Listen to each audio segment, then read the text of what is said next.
Hello and welcome back to the Visual Storytelling Podcast. My name is Fred Ranger. I hope you're doing good. I hope you're staying safe, creative, and that you're not letting all of this BS news coming to our ears right now affecting you. I know it's hard. I mean, I've been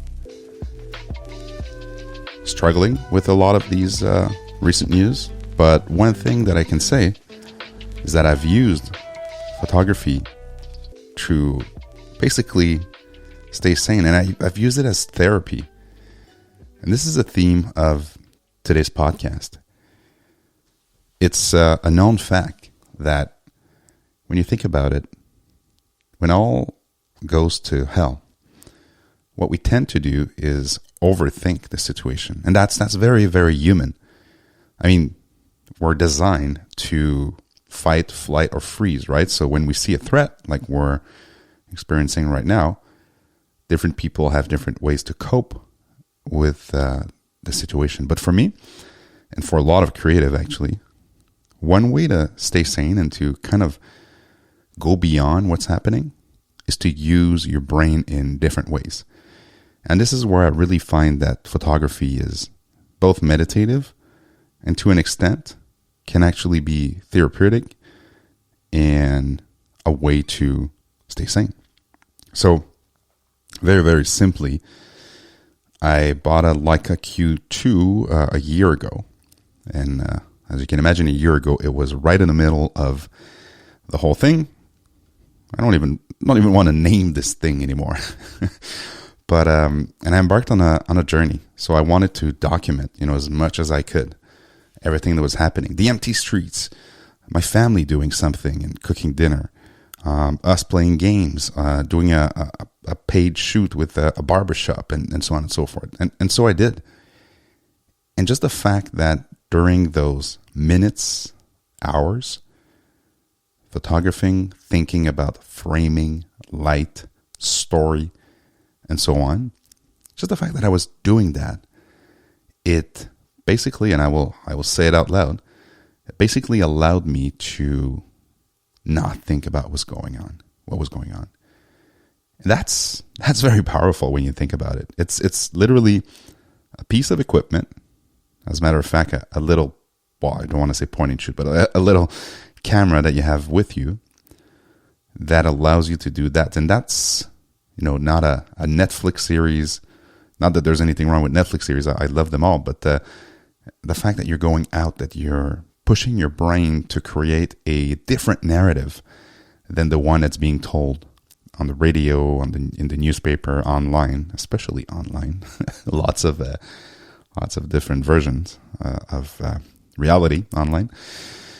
So just the fact that you're using that piece of equipment in your hand, it's allowing your brain to feel better. So for me, this is where I can definitely say that photography is therapy at the end of the day. And it might not replace a real therapy with a professional, but for someone who struggles to not actually look at the news and not be influenced by it, I think it's definitely something that, if you're like me, you should look into. I mean, I started photography a long time ago, but it was for the pure joy of storytelling and capturing, my travels and documenting, doing some paid gigs here and there. But I never thought that one day I would say that photography is basically allowing me to stay almost, quote unquote, sane until further notice. So yeah, that's very powerful. I want to talk to you about a story that I captured on the streets of Montreal not that long ago. It was a night walk. I was alone. I had my Leica M10 with I think it was a 35, it was a 50 millimeter Sumilux. So I was getting, the low light performance and all this great stuff. But at one point I forgot about the gear or the actual theory of photography. I just was in a state of, I would say, a meditative state, pointing the camera looking through the frame and just clicking that shutter button. To be honest, not even knowing what the settings on the camera. I mean, I knew they were roughly right because, you know, it was dark outside, so I had a pretty open aperture. I had a high ISO count, but again, I couldn't care less about the technicality of photography. I was more interested in the side effects of doing a walk alone. It was kind of cold. I was actually on the way up to meet a friend at a restaurant. Again, this is something that seems very unique right now, going to meet people in restaurants. We're about to enter a semi-lockdown in Montreal, Canada next week. Anyways, still TBD.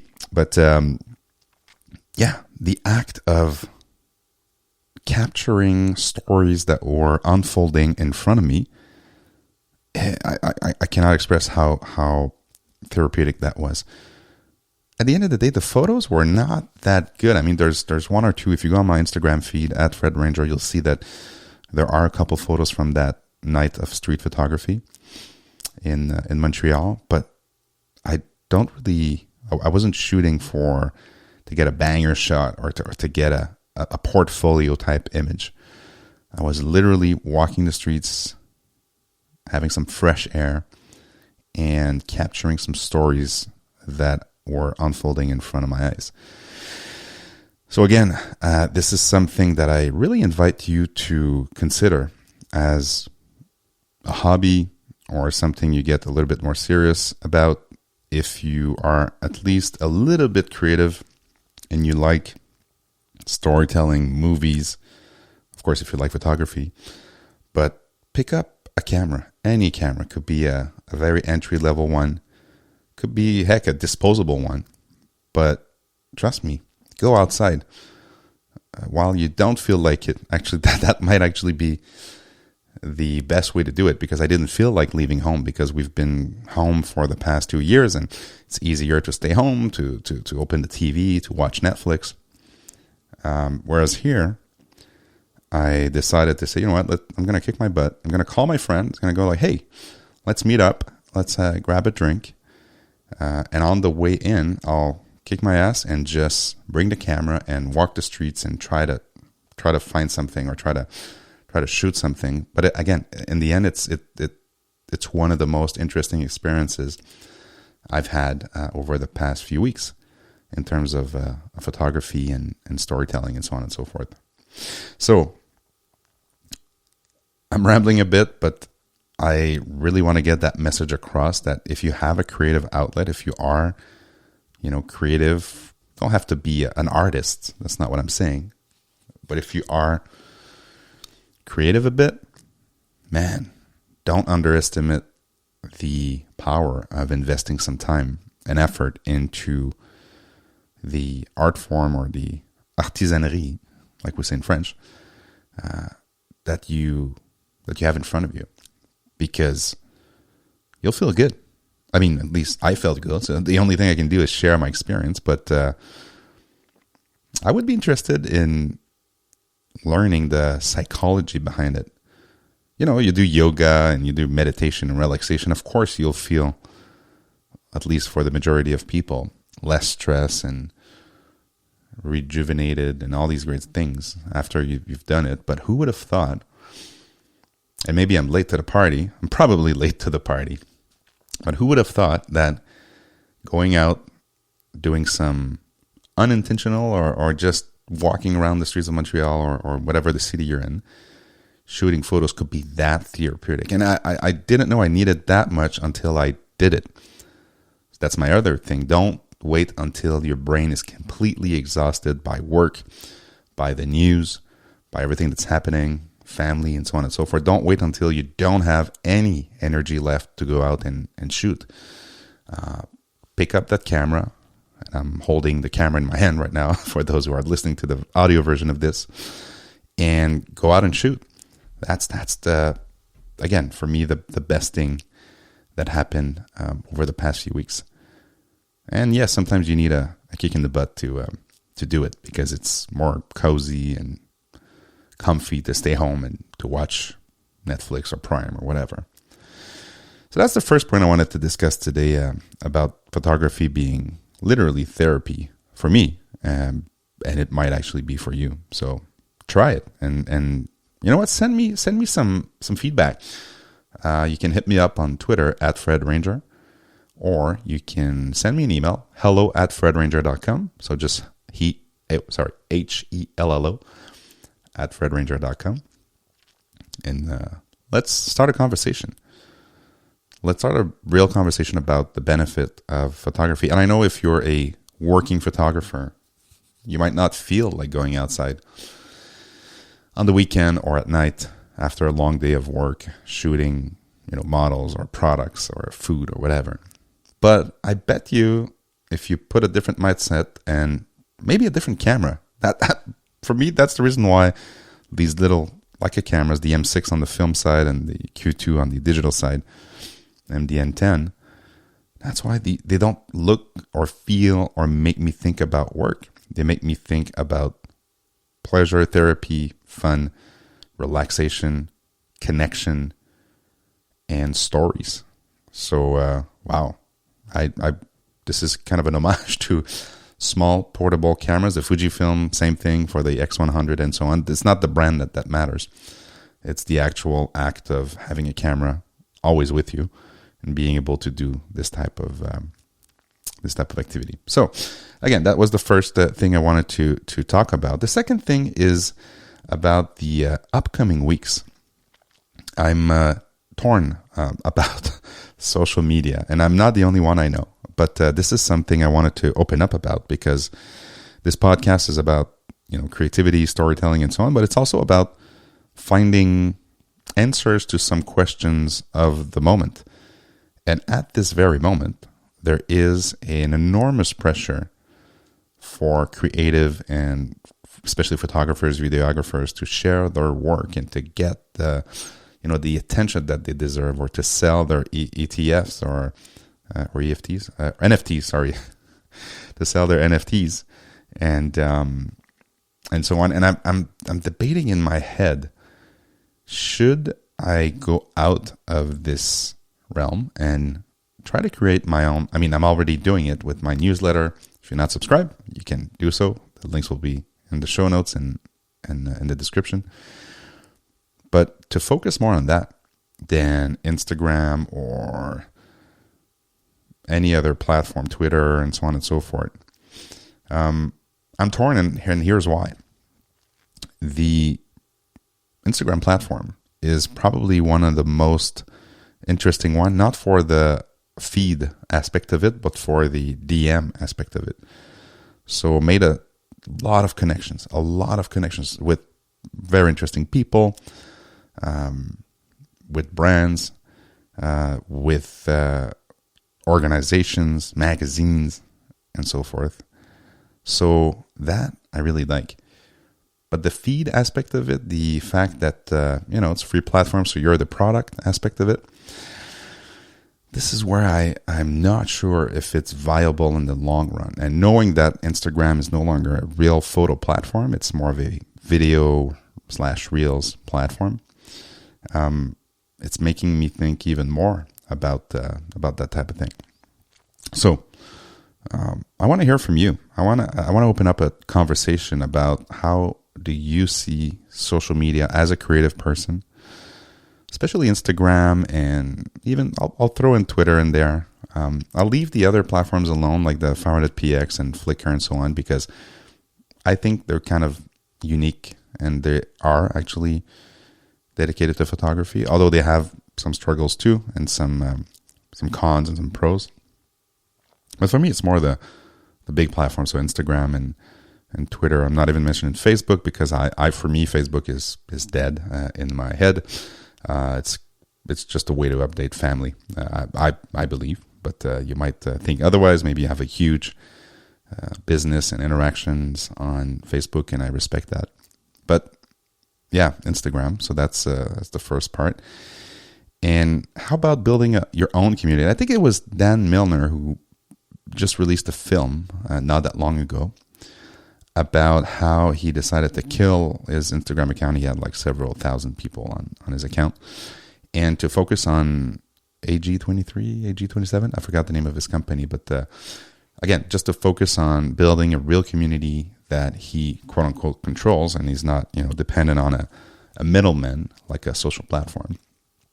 So it made me think, and it made me think real hard, because that was kind of why I got into social media, to have a sense of community, to exchange with like-minded people. But do you really need those platforms? That's something that I want to ask me and you as creators. Should we keep investing time, effort, and money, quite frankly, into those platforms? I don't know.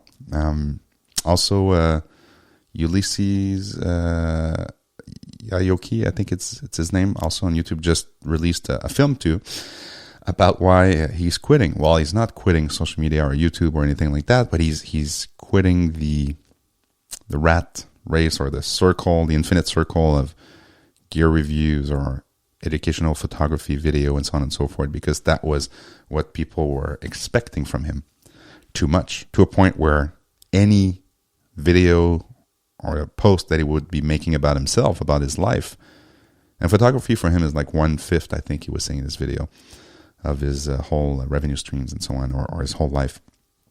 So every time he was posting something about himself or not about photography, he would get shit for it. People would actually criticize him. And that's very weird in this day and age. Like, it's supposed to be about connections, about exchanging ideas, about being part of a community, but then it's really closed. Like, it's not open.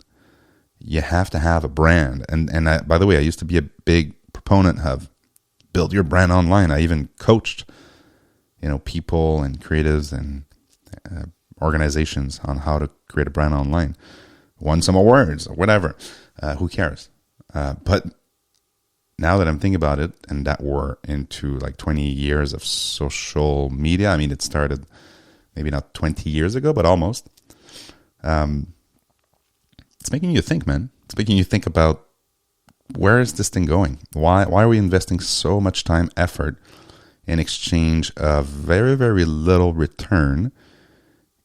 And we keep helping those platforms grow and make more profit. I mean, that's not a big reveal if I tell you that those companies are in it for the profit, and you are the product as a user, and you are a donator, if I can say, if you're publishing your work and what you produce on those platforms.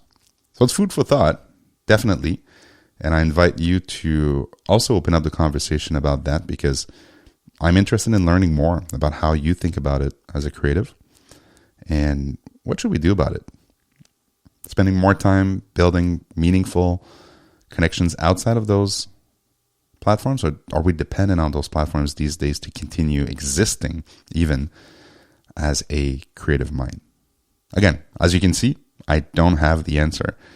And it's probably the beauty of it, and this is probably why I want to continue doing things like podcasting, like I'm doing right now, video on YouTube, because I do find YouTube as a platform where you can, quote unquote, express yourself more freely. You don't have to have one specific brand, although some creator might be trapped in that problem of being seen as just one angle person on YouTube. I don't know. We can debate. Hit me up through email. I will preach what I'm saying. I won't send you to any of my social platforms. Although I did, just because I'm conditioned to do it. This is how crazy it is. But I invite you to send me an email, just like in the good old days, at hello@fredranger.com, HELLO@fredranger.com, or to subscribe to my newsletter so you can see or read what's in my mind. You can be informed of the content. I hate that word, but it is what it is. Content that I'm producing over the months. You can see the photos that I'm taking. When I say that, photography is therapy, what do I mean by that? Well, you can actually see what I mean by that. And we can have a conversation, either through email. Maybe I'm going to start having some guests on this podcast. I think it would be better than just me rambling for, 20 minutes in. yeah, having some guests. I mean, I just hooked up with a friend from LA he's just back from LA. He's down in Montreal. He's a photographer, and he's also going through this reflection of, what's next. Should he keep doing and pushing the same type of work he's been for the past 10 years, or should he reinvent himself and try something new? So people like that have questions, some answers, some experience, maybe we can bring it on to the show if you like the idea. Please make sure to subscribe to this podcast, either if you're on the audio version, so please do it on your podcast app, or if you're on the video version of it on YouTube, you can subscribe to know when we are releasing new content. So that's pretty much it for me. I've enjoyed going back behind the microphone. Been releasing a lot of videos on YouTube lately, but not a lot of podcasts. So I want to go back to investing more time in this audio format. I think it's intimate. I like it. I feel like we can create a connection outside of the noise that is social media. And if we build a strong enough community, maybe we can support each other through this medium. And like I said, if you're interested in being on the podcast, let me know. And maybe we can have a discussion, open discussion, that other can benefit from. So stay safe, stay creative. Just wanted to let you know, if you're still listening, that I released a zine. That's also something that's dear to my heart. Publishing or printing photos more than releasing them on social. So if you're interested, the link will also be down below. You'll be able to see it's a nice, really nice shoot that I was able to do in Silo Numéro 5 in Montreal, Canada. It's one of the oldest and the biggest, building where they were doing some, I think it was some oats or something. But yeah, it was all in decay and it was super, super freaky. Everything was there still. Like if they quit on one day and we could get access 20 years later and things are still there, but everything is decaying. And if you know me, I like this type of photography. So anyways, I've been Fred Ranger. Enjoy life. Be happy. And stay creative. Cheers.